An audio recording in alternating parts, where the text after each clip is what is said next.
Basically, you'll be picking an event from your past, either positive or negative, and connect that event to your current feelings about and or abilities in reading and or writing.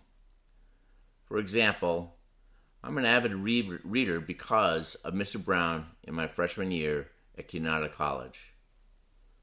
For this assignment, you will write an autobiographical narrative based on your literary experiences that communicates some insight about learning and or teaching to the rest of the class. Not only will you write an engaging and memorable narrative, but you must also expand on the narrative's relevance. In conjunction with this assignment, we'll be reading several published and student-written literacy narratives. Trimber tells us that literacy narratives offer rich descriptions of various settings in which writing occurs, the various ways people use writing, and the various social purposes writing can serve. Make sure that you not only tell a good story about how you have been shaped as a communicator, but one that makes a point, one from which we can learn something about writing. It is those criteria that your narrative tells how you've been shaped as a communicator and also makes a point and helps us learn something that we'll be using to respond to your first draft.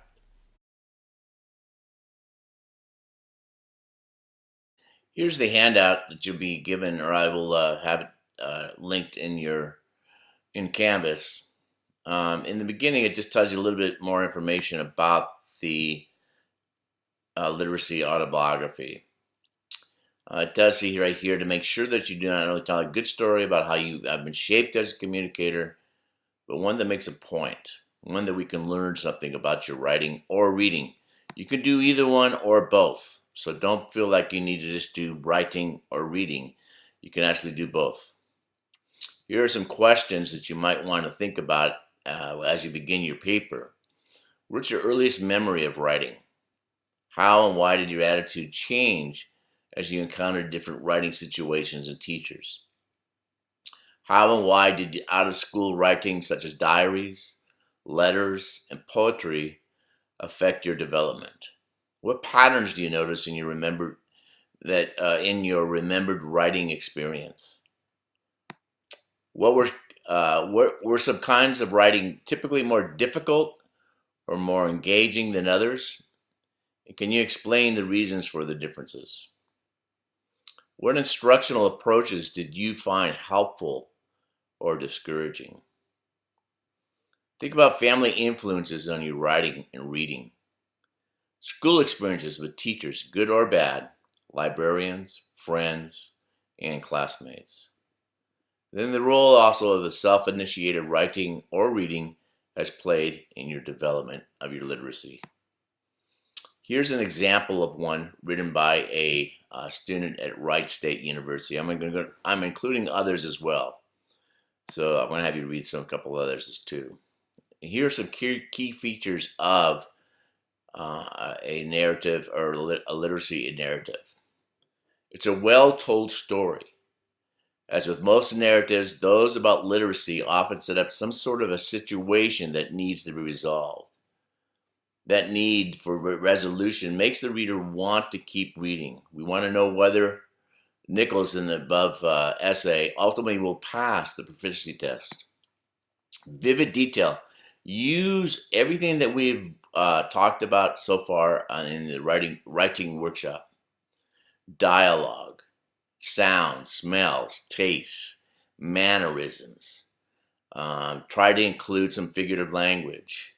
This is the culminating essay for everything you have learned before this.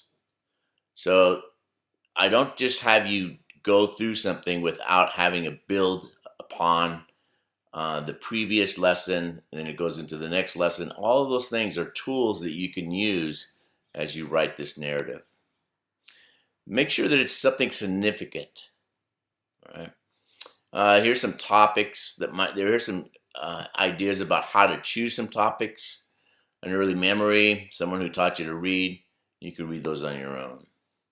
If you're having some difficulty in generating some ideas, I have given you some ideas here that you can use. What do you see when this happens? What do you hear? What do you smell? And do not minimize the different senses. Many times students just emphasize sight. Other things are going on as well. How do you feel? Think about the key people there. Is there dialogue like we did in the writing workshop? Okay, this is also a good graphic. I suggest you can begin the story, introduce it, describe the setting and people, and tell us what happened. I like the idea of starting in the middle of the action. It's much more engaging than I think than the other way. Writing out the draft, jump right in, describe the context, describe the setting, and then there's an ending. All this information is something you need to read before you begin. That's it, and I will talk to you next week.